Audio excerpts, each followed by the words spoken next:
Te encuentras en la playa de Penarronda, espacio natural protegido, declarado monumento natural en el año 2002. La playa constituye un arenal de unos 600 metros de longitud y unos 300.000 metros cuadrados de superficie, encajado entre los acantilados de Arrobaleira y a Punta del Corno, que forman casi penínsulas a ambos lados de la playa. El arenal tiene forma de concha alargada y en su interior hay una roca redonda que le da el nombre a la playa, de Peña Redonda a Peña Ronda o Penarronda, como se denomina en eonaviego o fala. Este islote, conocido como El Castelo, es accesible en bajamar y tiene una cavidad que lo atraviesa de lado a lado. En periodo estival hay un punto de playa accesible para personas con necesidades de accesibilidad, equipado con sillas anfibias. El acceso a la playa es también accesible sobre pasarelas de madera.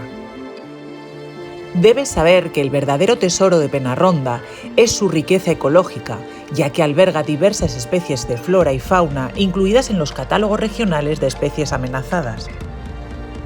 Destacan entre sus valores un sistema dunar bastante bien conservado, con vegetación de dunas embrionarias y de dunas blancas, que alberga especies como la lechuguilla dulce o el alelí de mar, especie en peligro de extinción que no se encuentra en ningún otro lugar de Asturias. En cuanto a la fauna del entorno, destaca la presencia habitual de varias especies de aves marinas amenazadas, como es el caso del ostrero y del cormorán moñudo. Penarronda es además un lugar ideal para la práctica del surf, por ser una playa abierta y con viento. Encontrarás varias escuelas donde podrás iniciarte, perfeccionar tu técnica o simplemente alquilar el material que necesitas para volar sobre las olas.